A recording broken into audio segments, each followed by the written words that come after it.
Good evening, everyone, and welcome to our amazing event this evening. I'll give everyone a second to get here, but I hope you can tell from my smile how excited we are to be hosting this event. I've been looking forward to it for really months now because we booked this a couple months ago and we had to be kind of quiet about it until we could advertise it. So I am ecstatic. I hope that you all are super excited as well. My name is Stephanie, and I'm with The Novel Neighbor, which is a independently owned and operated bookstore that can be found in St. Louis, Missouri. But don't worry, if you're not here, we'd still love to sell you the book because we ship all across the country. So like I said, I'm just so excited. You can tell I'm already I'm just glowing. We have two amazing authors in conversation together this evening, and I know this is going to be an incredible event. I already know there's also a super cute surprise that I'm really excited for that will be happening at the top. So without further ado, I'm going to talk about our first author, which should sound familiar to so many of you. Therese Anne Fowler is a New York Times and USA Today best-selling author whose novels include A Well-Behaved Woman, a novel of the Vanderbilts, Z, a novel of Zelda Fitzgerald, and A Good Neighborhood. She earned a BA in sociology and cultural anthropology and an MFA in creative writing, both from North Carolina State University. She is married to award-winning professor and author John Kessel, and they reside in North Carolina. Therese is joining us this evening to be in conversation with Allison Larkin, who is here to talk about, she's an international best-selling author of the novels Stay, Why Can't I Be You, and Swimming for Sunlight. Her short fiction has been published in the Somerset Review and Slice, in nonfiction in the anthologies I'm Not the Biggest Bitch in This Relationship, how good does that book sound, and Author in Progress. She is here this evening to celebrate her newest book, The People We Keep, which not only do we have signed book plates for, but we also have these amazing guitar picks.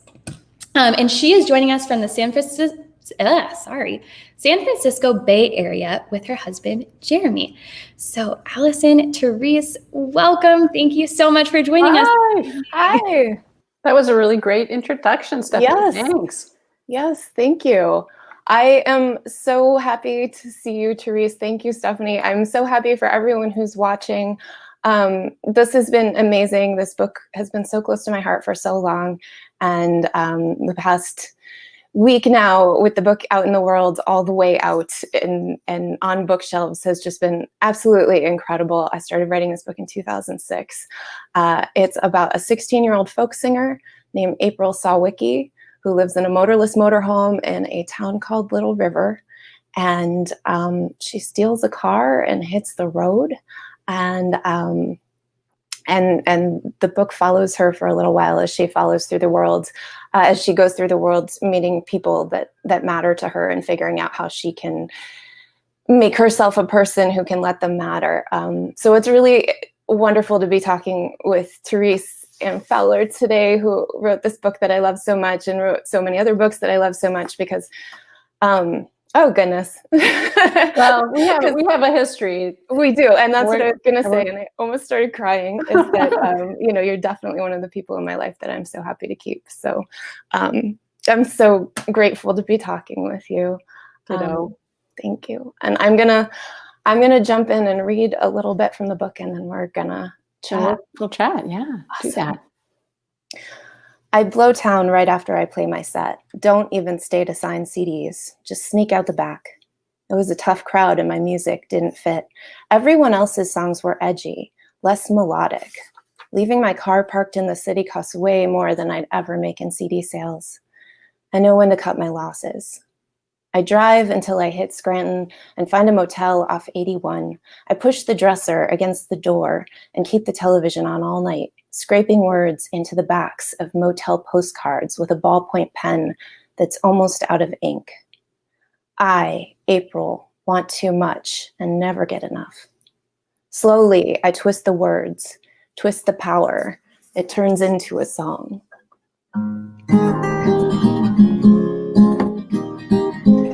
I don't want you to fall back into me. I don't want to want you because it's so easy. I want your love. I want you to want me. Make a choice in my direction. But don't fall into me. It's so easy to fall into you, to fall into me, to fall into you, to fall into me, fall into me. I press my fingers into the strings on my guitar without strumming because it's late and I can't risk getting kicked out of the motel. I work chords to the edge of blisters, hum so softly I may just be in my mind. More words push through. I don't want to close my eyes, but eventually I can't fight it anymore. That's fantastic. Thank Oh my you. God. Thank you for sharing that with Thank us. you. Oh my gosh, that's so wonderful. Now I'm going to move a little closer and fix my Yeah. screen. So I should tell everybody, like, this is the most recent time I've heard you sing, but the very, very first time I heard you sing was way back. I think, what did we say? It was like 10 years ago. So I'm sure you recall this, but I'll tell the story for the folks who are watching. We were 2 of 7 authors who got together at this retreat up on Cayuga Lake, north of Ithaca, in about 2011-ish. And this was a writing retreat that had been organized by a now dear friend of ours, but who was someone that neither one of us knew in real life. And so we were showing up in the middle of like the backwoods, New York State, where I'd never been before, to meet a bunch of people I'd never met in real life and just hope that it wasn't like a setup for, some kind of murder plot story. And then I remember on the Wednesday night of that retreat, you said, "Oh, there's this amazing band playing in Ithaca. They're called Jug Django. Let's go hear them." And I said, "Yes, please." And we went and we danced. And then Al decided that she would volunteer to sing, and they said yes, please, to her. And she sang beautifully, and she still sings beautifully. Obviously, it's an indelible memory for me, among many things that have happened in our history together. Oh yes, I know. I was thinking about that, and I think that's like the night I fell in friendship love with you, where it's just like we had such a great talk on the way there. We were like the only people who were going to risk going into town because that's right. Was like, yeah, and then it was just like everyone in the town, kind of like everyone at this event that takes place like on a weekly basis, and musicians just drop in, and like people were inviting us to dance, and everybody was just happy for us to be there. My voice teacher from college, Marty, was there, and so he introduced us to everybody. And there was a giant banana sculpture on the Commons, I think. Oh yes, right in front of the adult bookstore. In front of the adult bookstore. So Ithaca is a culturally rich place, and we'll talk some more about why and how it made it into your book. But before we get to that point, I have sort of a big question for you, which is, I'm a fan of everything that you have written. Before this book was Swimming for Sunlight, which I think might be my favorite of the books before this book. And you were writing what became The People We Keep a long time before Swimming for Sunlight came into being. But then this book came after that. And I know that you're an accomplished writer no matter what is going on the page, but there's kind of like a tonal difference, I think, between your previous novels and this novel. So what do you think is responsible for that? I think this is actually a book that's closer to what the tone of what I was writing when I was in college to some extent, even though Stay started as a writing exercise in college, but Stay was a little bit of an experiment of how I could write a rom-com and like subvert the genre just like a little bit, at the point where the guy would be standing in the rain with the boombox kind of situation. Not he wasn't in the rain with the boombox, but you know what I mean. The guy in the rain making the proclamation. Like I put Vanna in that position. Like right. I had this interest in taking these characters that I really loved and fitting a form and playing with it. And I loved doing that. That was amazing. Like it's not to take anything away from those books, but I think that this was kind of tapping into the heart of who I am too. It's sort of, I mean, it's sort of like sometimes you like opera and sometimes you like pop music, you know, it was No, sort of that's right. the same thing. And so I think a big part of this though is just that like April just showed up and she needed things. And she was like, the whole voice of this character was like present tense, like first person present tense. And it was so urgent. And that also dictated a lot of the tone of it. But I could just see her so clear. Like everything about this book, I could just see. And so I was writing to match what I could see in my head, if that makes any sense. So you said you started writing this in 2006? Yes. Right? Yeah. Yeah. So probably the version that you started with then had some material differences from the version that we get in this book.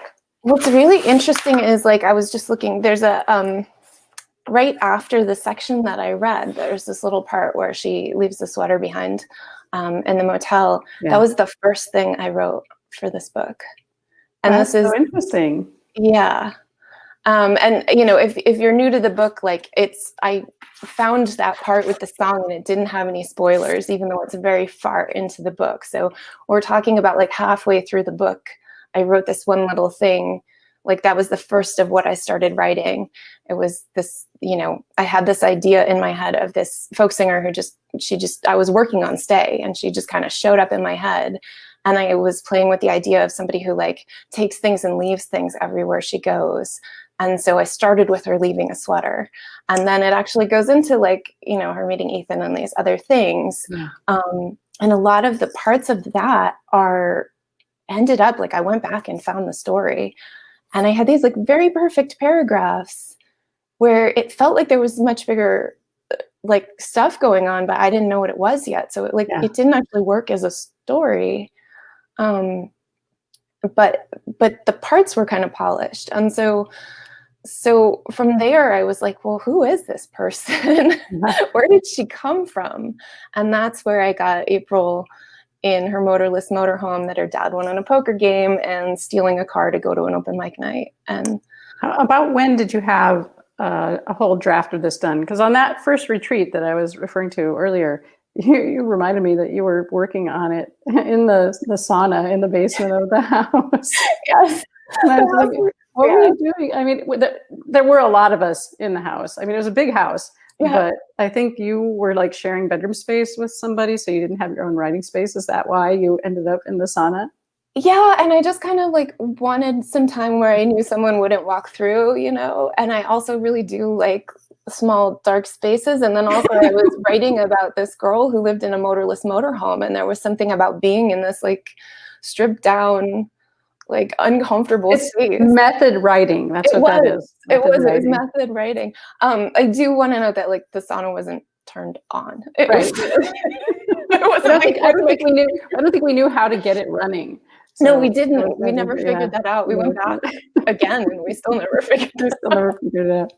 So you were writing this book from 2006, and then this is like 2011-ish. And then there were some bumps in the road on the way to publication. Do you feel like you want to sort of talk about what happened? So that was the thing. I don't think I had completed a draft by the time I was writing in the sauna. But my first agent, you know, picked me on this rom-com about a woman who bought a dog off the internet, you know, and she loved that book, and she really did not know what to make of April, because April, the tone is different. I feel like the heart's the same. Yes. But the tone is different. Like you can tell that this is a book I wrote, I think, you know, but, and that those other books are books I wrote. I think they, you know, they match me. Yeah, they don't necessarily match each other. Like I'm like the triangle point on them. And so, you know, I don't falter for that. And then after that, I kept getting, you know, I'm on agent number 5, and she's amazing. And she loved this book specifically, but I think I kept confusing agents for years because I would go to them with, you know, a rom-com and then say, oh, I also have this. Right. Well, and the business can be very unfriendly to authors who try to avoid being boxed in by each book that they write. But the point that you made, if sometimes you like opera and sometimes you want to listen to pop music. Well, I think many of us authors are like that too. We don't only want to write one kind of book, but when we're trying to have a writing career, we often, but not always, are sort of herded into the pen where only rom-coms live. Or in my case, I wrote 3 novels of women's fiction before I switched to writing biographical based novels, and then I wrote A Good Neighborhood, which is none of those things, and my next book is also entirely different. So fortunately for you and for your readers, you found that agent who believed in this book and didn't mind that you had done those books too. And a publisher, not just an agent. I know. And my God, people, I mean, this is the most gorgeous package for a book. It's got deckled edges. I mean, and the story is just as gorgeous as the package. I want to say I had maybe a tiny hand in this cover selection because you sent me Yes, you did. the choices, and I said, that's the one. That's the one. I'm so glad that they agreed with me. You also had a huge hand in terms of, the transition that you made in your career, just in showing me that it was possible, that it wasn't something to give up on, and like all the conversations that we've had around that, and just watching you stick up for yourself and like be comfortable in yourself because you've put the work out there that you wanted to. And this is obviously a love fest. People. It is. I mean, we're doing here. But I do have more questions. Okay. It's not just a mutual admiration society. Okay, so music. Huh. Music. Oh, so there's a scene, or it's a flashback early in the book where we see April has received the guitar as a 16th birthday present from her dad. And he says that, what does he say exactly? Music is in your blood, right? Music is in your blood. And I want to know, is music in your blood? Like, where does it come from? Okay, so here's a super wild story. When I was at Ithaca, I got cast in a student film, the first one that I did, and the director called me and said, "Oh my God, I found this guy to play your brother, and he looks exactly like you." And turns out he's a distant cousin of mine. How did I not know this story? I know, because I forget how strange it is sometimes. So I just feel like, oh, that's my cousin Dan. And people are like, wait, what? So he plays guitar too, which is really interesting. That is interesting. Yeah, and we both are super into folk music, which is really interesting. But we were in a theater program together. Like we were both at Ithaca. I just hadn't really met him before that. And you went there for acting. Yes. And then I took classical voice. I started taking classical voice in high school because I was interested in acting, and you kind of have to sing, but I wasn't all that interested in singing. And then I got really into it and started, I hated performing in front of people. I got really nervous about that, but I liked the practice of it, like the way that people meditate or practice yoga. I really liked learning these like Italian art songs and studying foray and all of that. So I kept it up, and that's like when I went to Ithaca, I studied off campus with Marty, who you met when we were back, and so that was something that was kind of a through line in my life that a lot of people for a very long time had no idea that I sang too. Like, and I had such bad stage fright that I would do auditions and I just go blow them, and then also, I was at Ithaca College, which is this amazing theater school. And if you did the music, like if you did the music audition for the musical, you also had to do the dance audition. And I'm like the worst dancer. And the poor teacher, like she was laughing at me one time. She was like, if you could do that on purpose, that would be fantastic. So I wasn't a performer. Like that wasn't my thing, but I think a musical, And I did play guitar in bars a little bit in my 20s, like when I dropped out of college. So obviously, April shares some DNA with you, but not everything in April's story is your story. But I do think, I mean, because I know you and I know some of your history, and I certainly know your journey in the last decade. One of the things that I think bonded us early was that we were both kind of the odd kid in our youth. You know, we had weird shit. I'm sorry, weird things going on in our family. You know, as we were coming of age, especially, that made us feel like we were just not quite, you know, the round peg in the round hole. So, how much of you do you feel like you put into April, and how did you understand how to sort of diverge her story from your own? Because I think a lot of people who are starting out writing, you know, it's most comfortable to write characters who are a lot like ourselves, but there's danger in that too. Yeah, I really, again, I do feel like this story is me an allegory in some ways. Like, I can go through it. One of my friends from Ithaca read it and we had a conversation about it. And she even pointed out some things like, do you think you wrote that because of this? Like, do you think you wrote this part? But it really is like my brain just did it to some extent. It was like my brain took everything I have experienced in my life and my aesthetic and the way I see the world and the way I feel about the people I love and just churned this out. And I kind of had to decode it later, but I can see things, you know, like I worked in a biker bar for a while and you can see all the textures of that. I, you know, was in like a scary part of my life in my early 20s where I was around people who were not safe. And you can see that in here.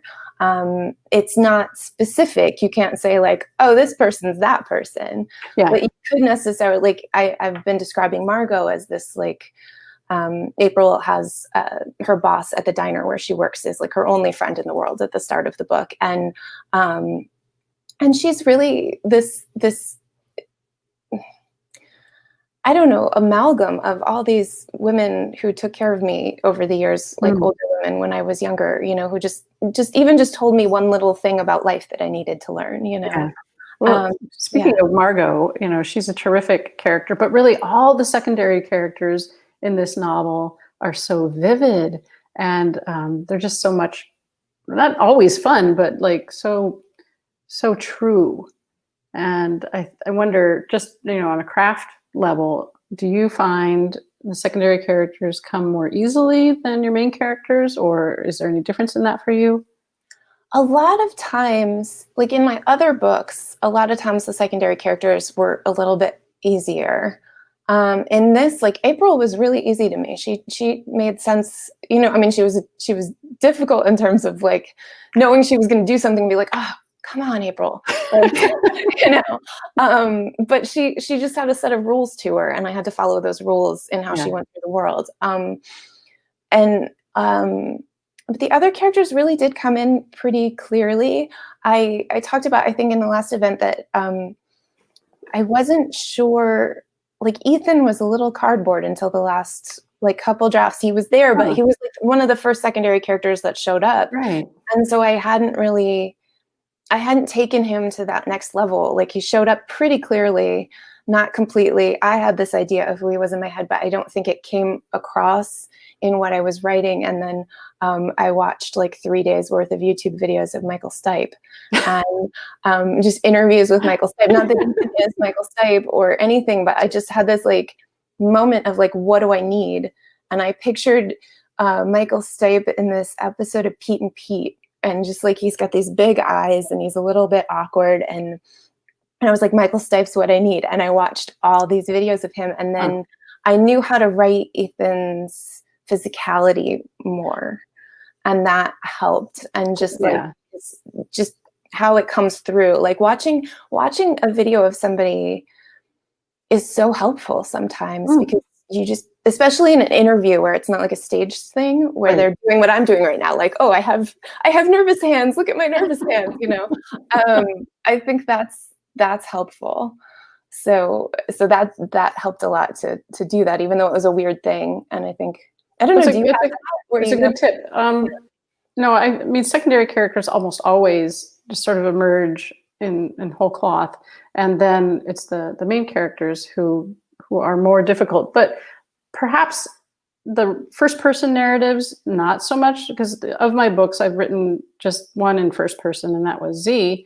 And maybe when you're in the voice of the character right from the beginning, then somehow you come to inhabit them more easily. I'm not really sure. And it's different from book to book, which I think is also interesting. But I haven't had the experience yet of having a book that I, worked on for such a long span of time. Like, really, like, how did you keep the faith with this book through all of these? And we didn't really, describe the Sturm und Drang of this, because you said, well, I've had 5 agents, and I started this book back then, but it only is published now. But there was a lot of drama in between, a lot of what I won't say exactly crushed hopes, but a lot of disappointment. Oh, a lot of disappointment, and a lot of feeling like I put my whole heart into this, and then somebody deeming my heart unacceptable. And that's the thing is, like, I remember one of my agents along the lines about something else telling me you have to get a thicker skin. And I realized that, like, over the years, I looked back at that, because I remember thinking, like, yeah, I got to be a good little soldier here and get my thicker skin. And I realized that, like, my job is to have a thin skin.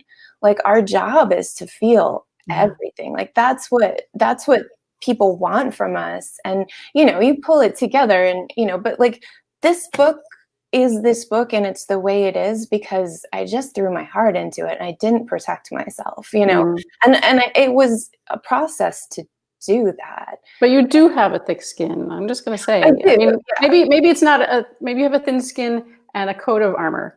Yes. Okay. And I think that's what gets us through, because we do so often put our whole hearts into the books we write, and the reason that people respond so well to your stories is because of that thin skin, that you take the armor off when you're creating a story. That's it's funny because I've quoted her a bunch of times, and I don't know if she even remembers saying it, but Rainbow Rowell and I had a conversation once about armor specifically, and how, like, when you're writing, you have to take all your armor off, and it's like this whole process to take your armor off. And she was talking about how then, like, going out into the world, you have to decide, like, am I going to put all that armor back on? And then I have to take it off again to write, or am I just going to go out there? And I think, that's something about, like, I've grown up through this book too, and this process, and, just the nature of 15 years, you grow up. But I think a lot of it is, like, I don't care as much if people see that I'm human. Yeah. Like, I'm not embarrassed by having wants or sadness or falling flat on my face. Well, honestly, everybody has that. And we are in a time and in a culture right now where there's so much pressure to pretend that we don't. And so what's really fascinating is it's this duality of feeling like we're supposed to pretend not to be that way. And then when we reveal that we're not that way, people go, oh, that's so wonderful. And they keep praise on us for sort of giving them permission to not be that way. So fascinating. Yeah. Humans are weird. Humans are very weird. Humans are weird. Let me let's see if I have some other questions for you before we let the viewers ask you some questions. So you said that the first scene you wrote was April putting the sweater on the chair. What was the idea, the genesis for the whole story? I was listening to a playlist. I had pages due first day. Like, for my writing group, I had 8 pages due, I think, the next day. And I was listening to, like, a playlist of music, and there was a Dar Williams song called Iowa. And I was listening to that song and thinking, like, what would it actually be like to be a folk singer? Like, what would that be like? And then This Is the Sea by the Waterboys came on, and lyrics from that are, these things you keep, you better throw them away. And that's where she's, like, leaving the sweater, because I just had this idea of, like, okay, this folk singer, and I loved the idea of, like, these things, like leaving stuff and taking things. And so I wrote this thing about somebody who's leaving things behind and taking things that don't belong to her and continuing on her way. And she was tricky, and I loved her, and I couldn't stop thinking about her. And I wrote like, I think about 6,000 words that night. Like it just like, wow. It just like, she just was a force. And she really is, you know, to go back to your other question about like what kept me going, was this idea that this girl I loved so much wasn't going to get her story told any other way. Right? If you don't do it, who's going to do it? Right? Yeah.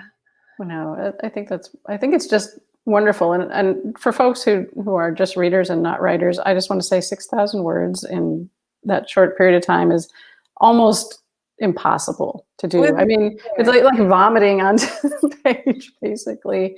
Yeah. That's. I mean, I was up all night doing it too. Yeah. Like it was just like, what's next? Still. But I was so worried about, like, you know, sometimes you do get into that zone where something makes so much sense to you, and I just was so worried about like losing something. I just wanted to get it all out. Yeah. And so yeah, it was just, and of course I didn't have pages for my writing group that were the same ones, but they didn't mind. I just brought. I bet they didn't. Those. Yeah. Oh, that's so cool. So about setting. Yes. Right. I know writers would be interested in this. You live in California now. Yeah. And you've been there how long? 8 years, I think. 8 years. But you lived in New York almost your entire life. Was there any temptation after you came to California to change the setting of the book, or was it just like it's always going to be a New York book? Yeah, I think it was always going to be a New York book. And I did think about having April kind of travel the country a little bit more, but I felt like she was a character where she does this brave thing and she limits herself in certain ways so that she has what's familiar and she keeps doing her familiar thing, and maybe she'll go a little bit further out of that, because especially if you think about the time period, you know, it was harder to just take off completely and not know anything about anything. So she's working from like the maps that she has and somebody telling her about someplace else she can go. Right. And so I felt like I wanted to keep it there. And then of course, you know, my love of Ithaca kind of centered all of it. So yeah, and that, I mean, it just bleeds out of the book, this affection for Ithaca, which I share. And I'm so sad that the house that we have retreated to so many times doesn't belong to the same people anymore. It's so sad. So obviously New York made sense, but as you said that, I was thinking, well, 1990s, like this story could kind of work up until people all have cell phones or smartphones. Yeah. Right. And then it would be a whole different story if April could just like pull up Google Maps and decide, you know, where she's going, or text somebody and say, hey, you know, can I play? Like it just wouldn't happen in the same way. Maybe it was you or somebody was pointing out that like 1990s fiction is now historical. Yeah. Does that make you feel old? It's such a weird thing. Although I know that, like, you know, if you set a film in like 2006, it's a period piece because they have to figure out all, you know, you can't have anachronisms in it. So it does make sense to me on that level. And I did when I knew that Book of the Month had chosen it, I was like, well, it's not a debut because I've written other books. Is it like going to be coming of age? Like, how are they going to categorize it? And I did think, what if they make it historical fiction? And then they did. And then they did. Yeah. Well, it sort of fit the slot for them for July, I guess. In the historical. That's okay. I mean, who cares what you call it? Just buy it and read it. You know? Yeah. And I do think it calls attention to the time period in a way that I think is nice because, you know, it is an important part of the story. And some of your readers are going to be much younger than ourselves, and you know, probably kind of will appreciate knowing what it was like in the 90s. But did you? I mean, so you came of age in the 90s. Did you still need to do research for this book? I did a little bit. Like sometimes you have to go back and I don't know if it's still in this last draft. My brain is blanking, but at one point April sees graffiti that's like WWJD. And I had to look up when that phrase started, like things like that, where you're like, Right. am I remembering this from then or am I remembering this from after? And I had to do a lot of that. I looked up, like, because she's working in a coffee shop and she grew up in a very insulated small town. So she wouldn't know any of these things, but it was like, are people drinking those drinks at that time? Like, Yeah. and Yeah. I did find stuff where like, yeah, people were drinking those things. I couldn't remember so specifically what I ordered when I went to Cafe Decadence, Right, so.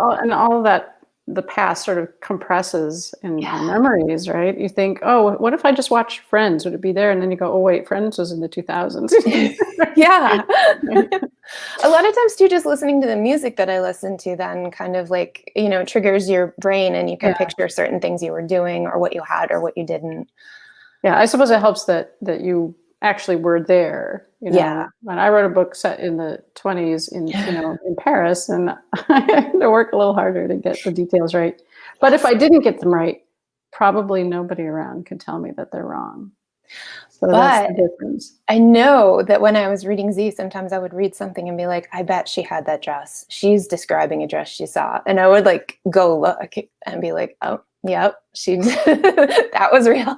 That was real. It was so much fun. So many people read historical fiction with like, their iPad or their laptop or whatever, next to them so they can look up like, what was that? Or was that real? Or, is this place real? Or was that dress real? Whatever.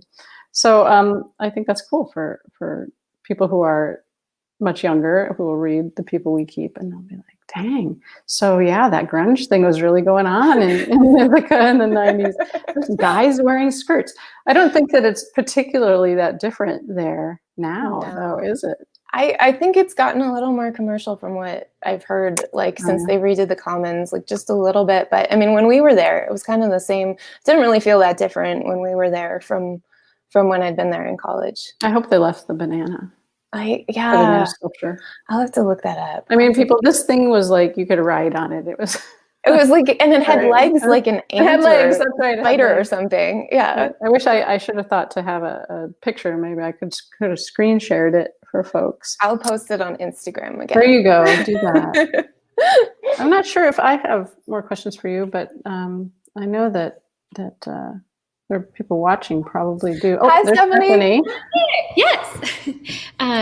Okay, and I did it. Yes, we have so many questions. So yes. Good.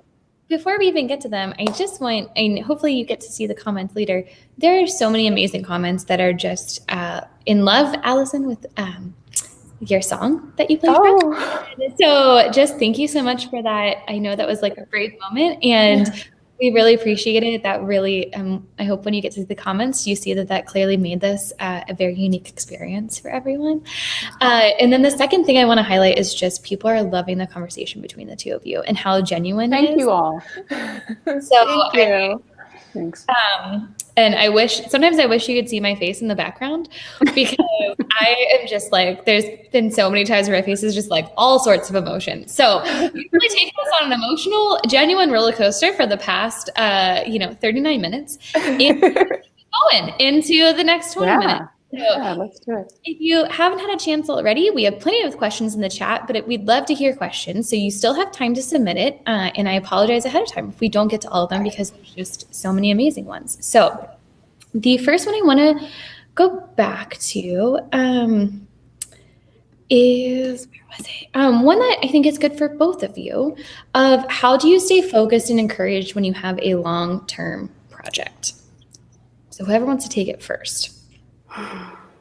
I think, maybe this is just a mark of an obsessive personality, but once I get committed to an idea, it's not so different from what Al described in her passion for making sure that April's story got told and got out into the world. It's like, you can struggle as a writer. You can struggle to find the right idea. I do this all the time between books. I'll be like, this sounds kind of good, but I'm not sure it has quite the thing that I need to like really hold on to spend that length of time with.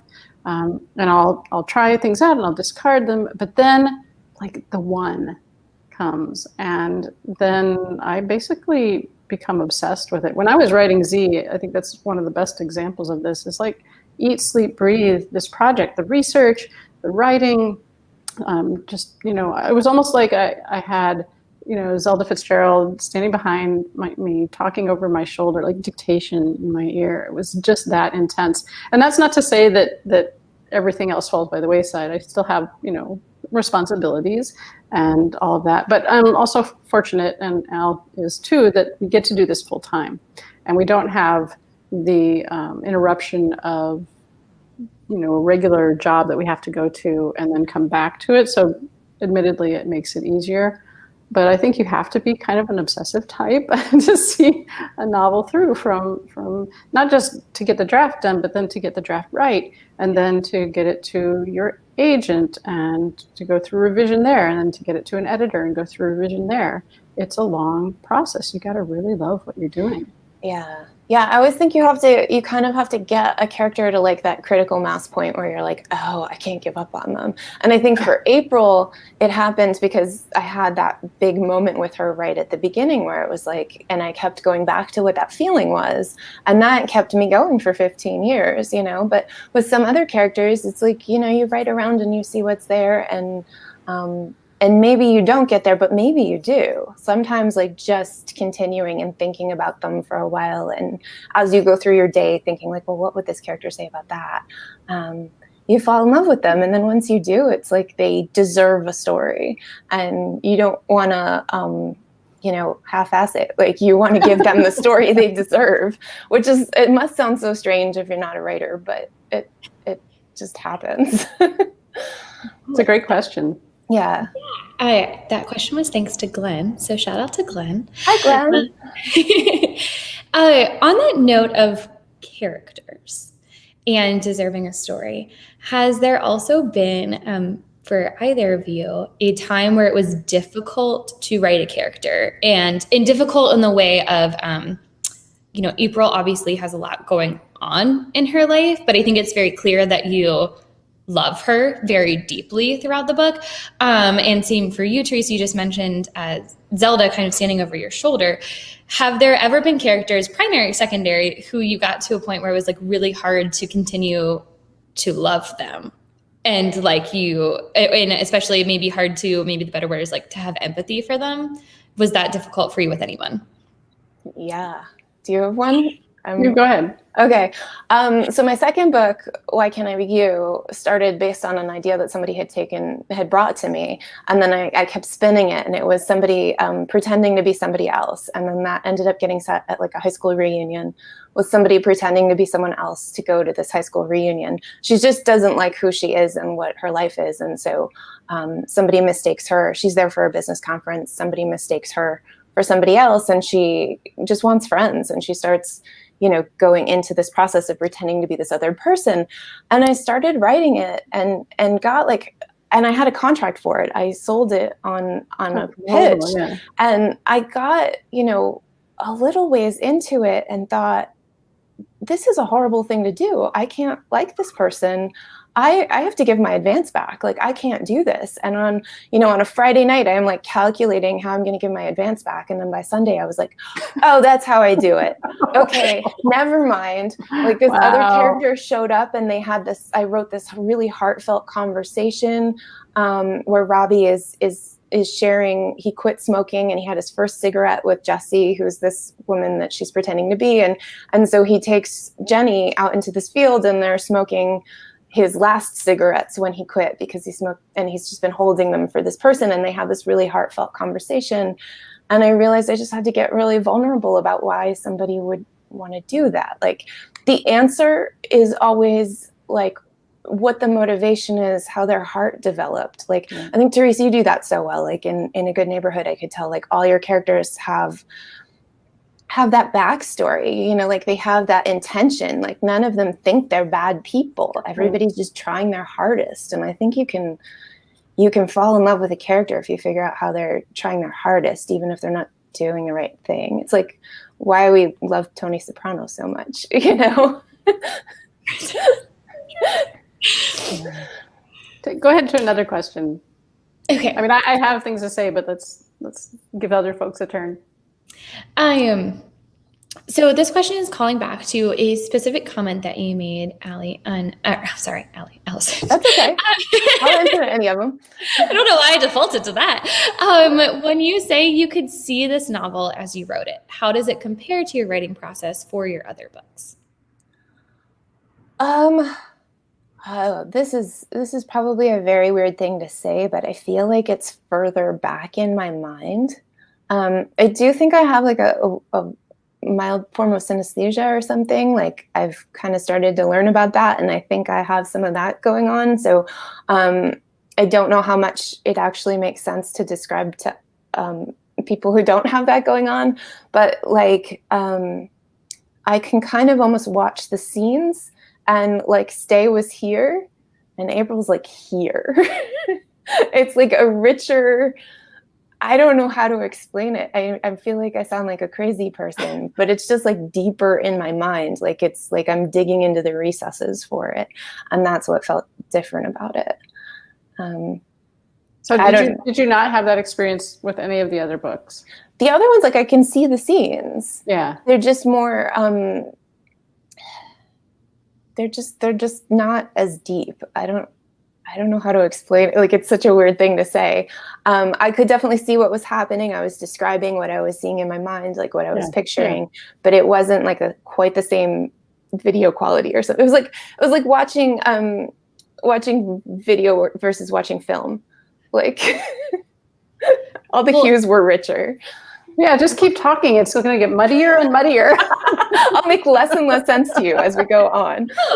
You'll be more worried about me. One follow-up question to that is, does that have anything to do with like the amount of time you've spent with her? Because because you've been kind of living with her since 2006, or do you think that didn't necessarily play a factor in it?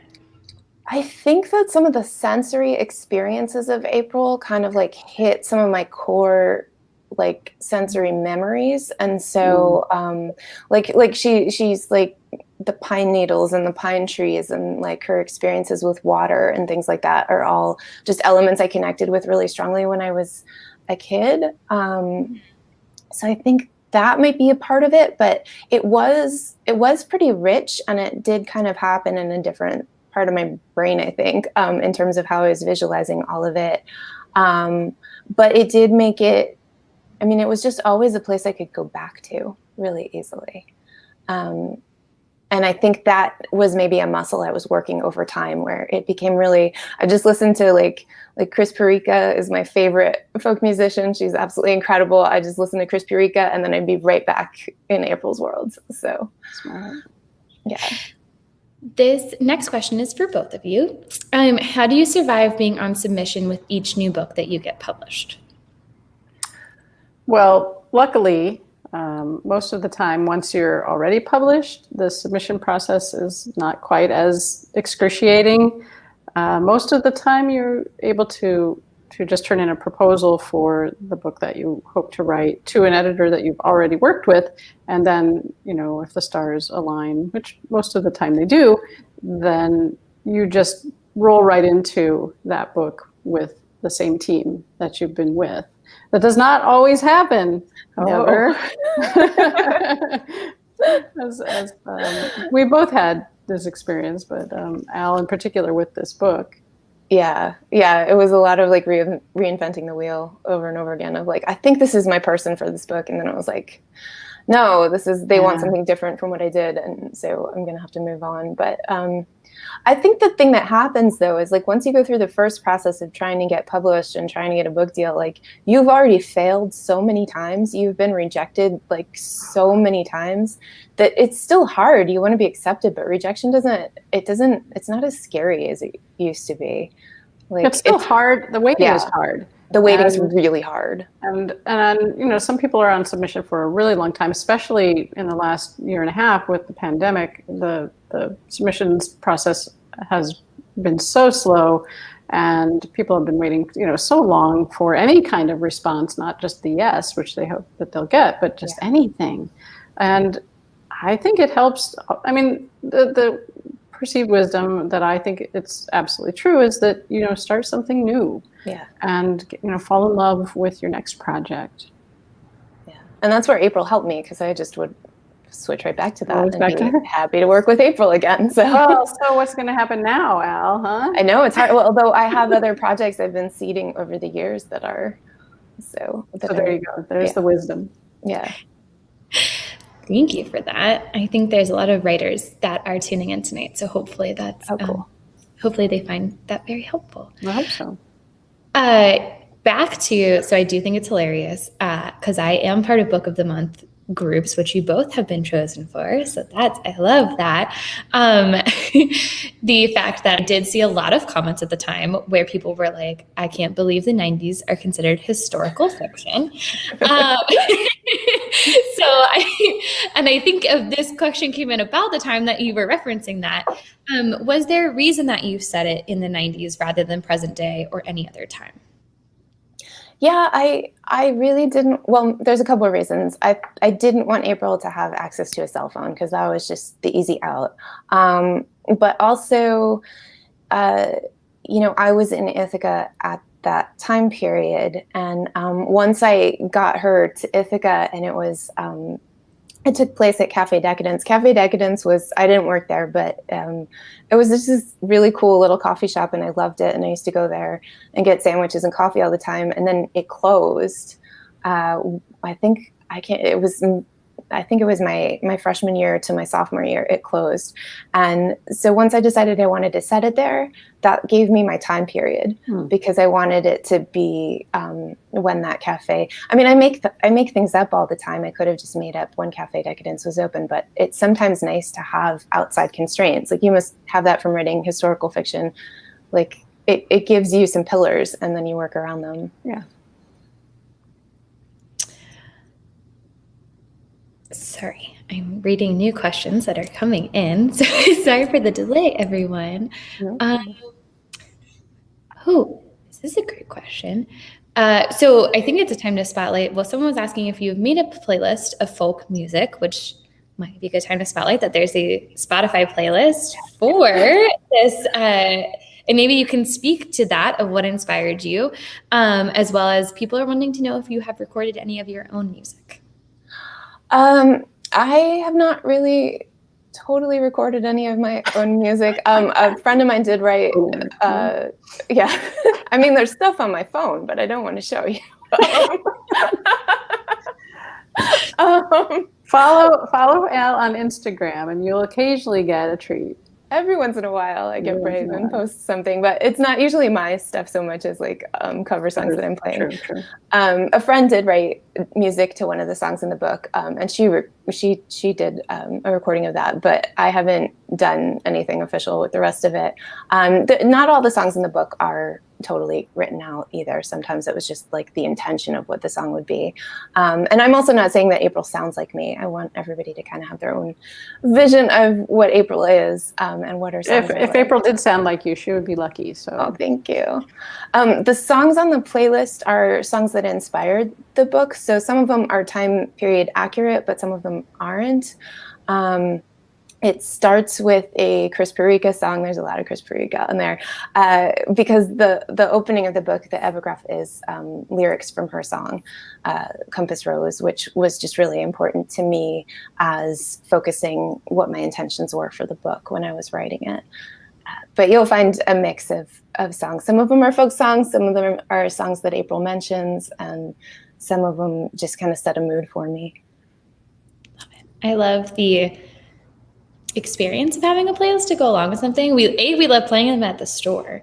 Oh, nice. Like, because it's like, oh, this is a whole vibe. Like, and you kind of, but also just, I think it's another way to like have a sensory understanding outside of like what I'm either listening to in audio or like what I'm reading with my eyes. Like, it kind of completes the experience. So thank you for putting that together. Sure. It's cool. Another question for both of you is, do you ever use fiction writing to work out complex feelings about situations in your own life? Oh, that's a deep question. Wow. I don't know if I ever have, at least consciously.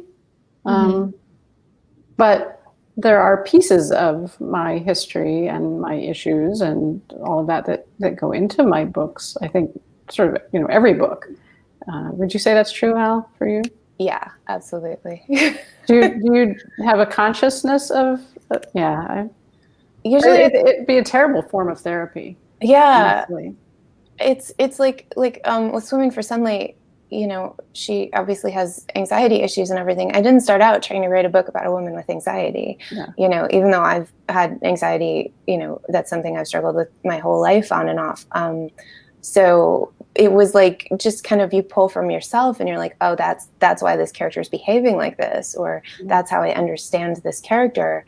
And I think I feel better after I get that stuff out, but I don't go into it trying to work out an issue. My whole life made so much more sense to me after I wrote this book, but that's not why I wrote this book. And it's a jumble. Like you couldn't read this and be like, oh, I know what she went through in her life. Like it doesn't work that way.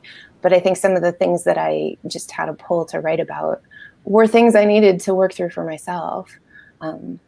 It's an interesting question because I know that there are things about my own history areas that would probably make for some pretty rich fiction, but I haven't addressed them at all, perhaps because it's too much of me or too much of those issues. So when I say it'd be a terrible form of therapy, I don't mean it bad, I just mean ineffective, right? Yeah. And at least because you don't even know that's what you're doing until you get to the end of it. Yeah. This question made me think about if as a reader, I ever choose something that I'm working through, because I do feel like, especially with the people we keep, I didn't know what I was getting into. And I was just honestly, it was one of those where the cover was appealing. I had seen Julia Claiborne Johnson blurb it at the time for sure. And I was like, all right, this feels like it's really fitting my mood. I'm going to give it a shot. And I was like, okay, can't stop reading. Love it. Which I think has been a universal experience. Every person I've seen comment on this book is I picked it up and I just could not put it down. So for anyone who's watching who hasn't gotten their own copy yet, you really have to.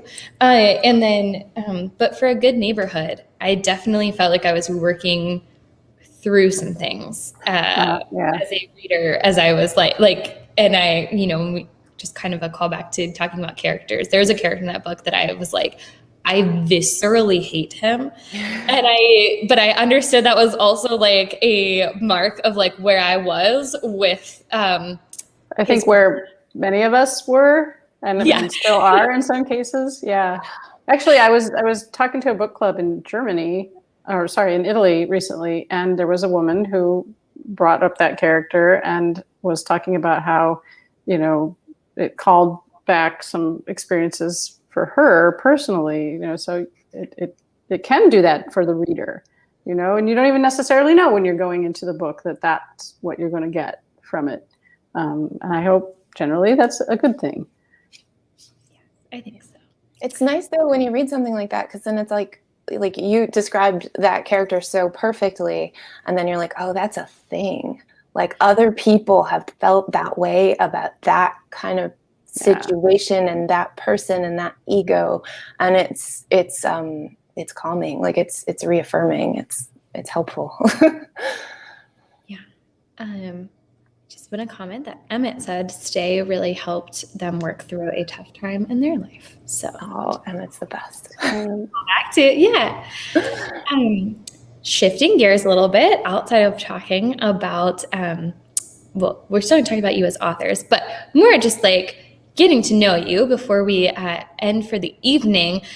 Some really quick going back to the 90s, because that is I love that this book is set in the 90s. And we're going to do some 90s themed this or that. So just some rapid fire questions where you can tell us your preference between two things. You can reserve the right to say neither on one, but you have to still answer it. You have to provide an alternative that's within the theme. Okay, that's the rule. That's the rule. This is just you, right? I don't have to do this with Al. No, it's you too. No, it's no. Yeah, you're both hard. No, trust me, I promise. They're not hard. Okay. First thing is Furbies or Tamagotchis? Oh, that was neither of those. That was, I was too old for that at that point. Yeah, same. Yeah. What would you choose? I think probably a Furby, because Furby. Tamagotchi is like a lot to take care of.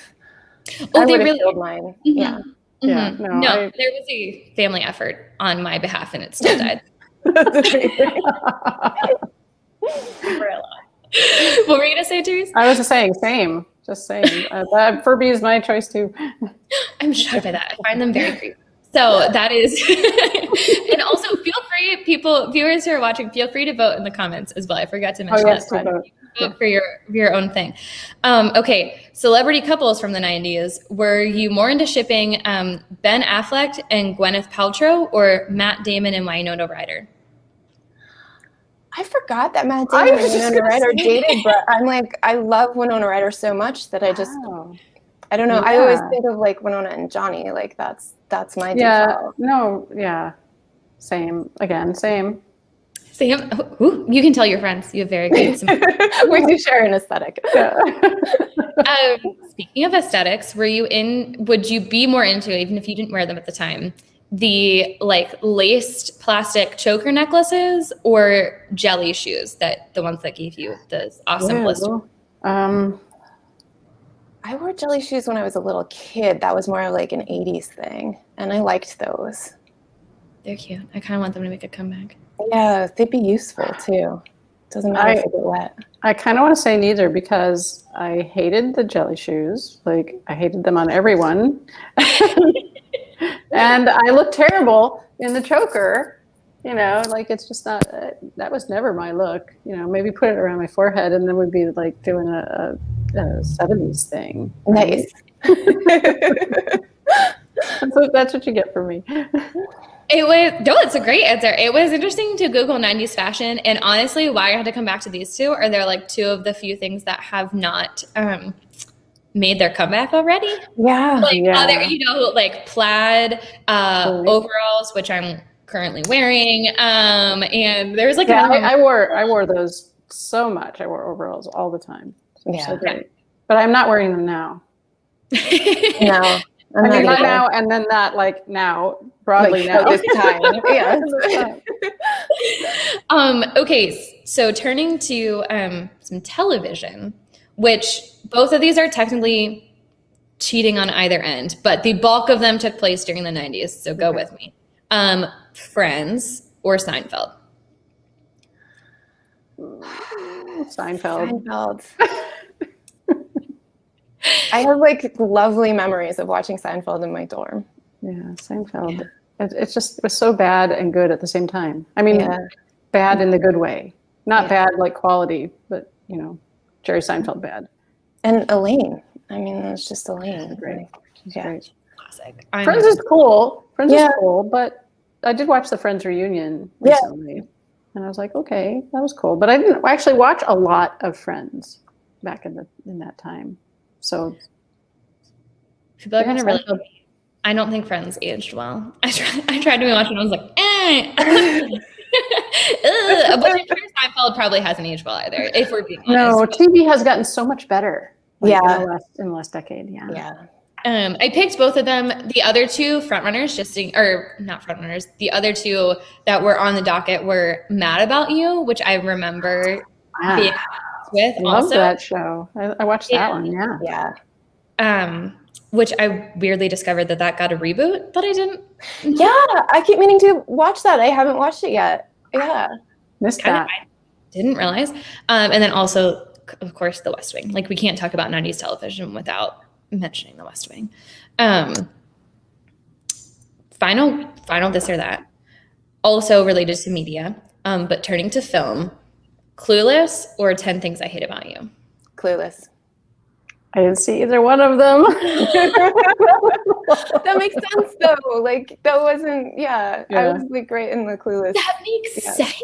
It makes sense. No. I had small children at that time. Yeah, like what she was doing in her life. It makes sense that she wouldn't have seen them. But I just can't believe you've never watched them like at any point in your life. There's just so much to see. Now, here's a small factoid. You said in my introduction that I'm married to John Kessel. He's an author like me.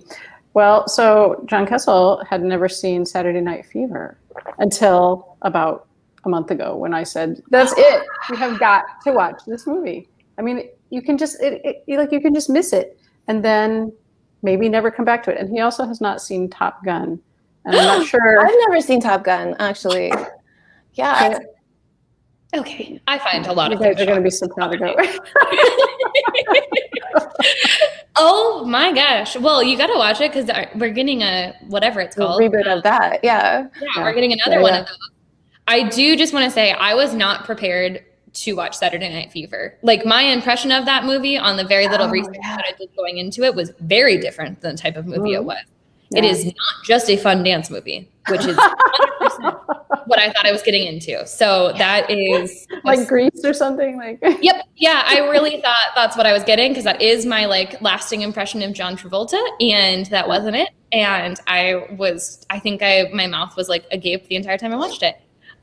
Which speaking of John Travolta, we definitely do have a lot of shout outs to Pulp Fiction. So that was like somebody in my dorm watched that like almost every day. Wow.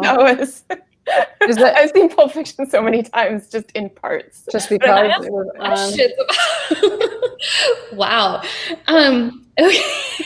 Moving away from majors in my dorm. And I swear we're wrapping up, but you both are still you're way too much fun to not ask this of. Do you have a famous person that you've met, or who is the most famous person that you've met? If you've met multiple famous people. I'll just let Therese answer this one. Well, probably the most famous person that I've not just bumped into on the street in New York City or something is Christina Ricci, who starred as Zelda in the TV adaptation of my book. And also, I mean, in that cast, also David Strathairn, I don't know how you say his name, who was amazing and wonderful. So yeah, probably the most famous people. In one day. Yeah, that was. Yeah. Wait. It's very bingeable. As I say, I think it was allowed to binge it, right? All the episodes dropped at the same time. Unless they did. Okay, I feel like I distinctly remember binging the whole thing, unless I just like collapsed. Yeah, because it's 10, 30-minute episodes, so like you could just like keep watching it. Yeah, so good. Still recommend. I have a story about being. Well, I wasn't undressed, but Christina was undressed in the green room at an event that she and I did together. But probably going to have to come back and talk about that some other time. Just teasing, just teasing that obviously needs to happen. Just kind of a weird thing. Not just know somebody super famous, but like had to be in a room with them while they were almost naked. So, a very intimate experience. It was not just the two of us. I just want to preface. Clarify. Blanking on that one. I've met some people here and there, but all I can think of, how sometimes you just have like this one answer, and it wasn't really like a total meeting situation. But I remember when I went to the movie theater to see The Little Mermaid when it first came out, like Al Roker was sitting. I'm pretty sure it was Al Roker, like not that far. And I just think of Al Roker like more than you would think that a person would, because he was just one of those figures in your youth. Yeah, I'm pretty sure. I mean, I'm not 100%, but I'm pretty sure I watched The Little Mermaid in a movie theater with Al Roker. So that's amazing. And I love it. Yeah. We got to interview him. One of my first author interviews I ever did was Henry Winkler, and I was like, don't get starstruck, it's gonna be okay, you're gonna make it. And he was the nicest human ever. So just quick shout out to him, he writes amazing middle grade. If anyone watching needs some great middle grade reads, he writes some just wonderful middle grade. That's lovely. Well, and also I have met Julia Whalen, who was on Once and Again, who is my audiobook narrator. And in the audiobook world, she's a superstar. She is incredible. And a lovely person. Yes. I kind of regretted that I didn't look up who had done your audiobook, which I had looked up like prior to this, but I had your book and I like read the e-arc of it, like I said, as soon as it hit on this like platform that we have called Edelweiss. And I was like, why didn't I not wait for the audiobook? Because I'm very particular about my audiobooks, and as soon as I saw that she narrated, I was like, oh, that was probably a really good one that I missed. Okay, so final question of the evening. What what are you reading right now that you can tell us about? What am I reading right now? Oh, I'm reading a Korean novel in translation that is called The Picture Brides. And I can't remember the author's name. I'm so sorry. I think it's a debut novel. And it's a fascinating story that is set right after World War I. It takes place mostly in Hawaii. And about halfway through that to write a blurb for the book. So I thought that's fascinating that I get to blurb a book in translation. It's cool. That's really cool. I had a whole bunch of stuff to do, and I have this other book that I picked up. I picked up so many books, but on my list of things to read is my arch nemesis. Matt and I are in a literary feud. It's brutal, and I have his book here, which is like I'm just so excited about. I love the cover of that book. That is so it came from a photo he took of this really sad beach ball on the beach, and then they turned it into a cover. That's awesome. So he's a good sport, and I'm excited to read his book. That is awesome. Well, you both have been also great sports. Thank you so much for this conversation this evening. Again, just want to mention how I think authentic and genuine the conversation was, and like the peek that we got into the Ithaca house felt very special. Retreat, yeah. And yes, the Ithaca retreat. And it definitely, we did also have some comments of people being like, now I weirdly want to go to Ithaca. Definitely go. Our job. Been struck with that urge before. So I think you both pitched it very well. So just a final reminder that you can order The People We Keep from us. We have signed book plates from Allison. We have these amazing, if you weren't on at the beginning or joined us a little bit late, we have these amazing guitar picks that we'd also love to include with you. We have a limited quantity of them, but we would love to include them with all the orders that come through. And of course, you can also order any of Therese's books from us, which I have my favorite one right in front of me. Although all three of them are amazing. This was, like I said, read that at a very special time in my life. So thank you both so much. Thank you everyone who joined us this evening for all your participation in the comments and the amazing questions that you asked. We so appreciate you sticking with us during this virtual world. And we hope you have a great rest of the night or day wherever you are. I saw we had some friends joining us from across the globe. So whatever time zone you're in, we hope you have a great rest of your day. And any final comments from either of you? Thank you both so much, and everybody who's watching and everyone who's said such lovely things about the book and been so supportive. Thank you. Like it all means so much to me, and I'm so happy to see. It's been a treat, and I appreciate you for hosting us because it gave Al and me a chance to get together again. And thank you all for tuning in. Please buy The People We Keep. You will be so glad you read it.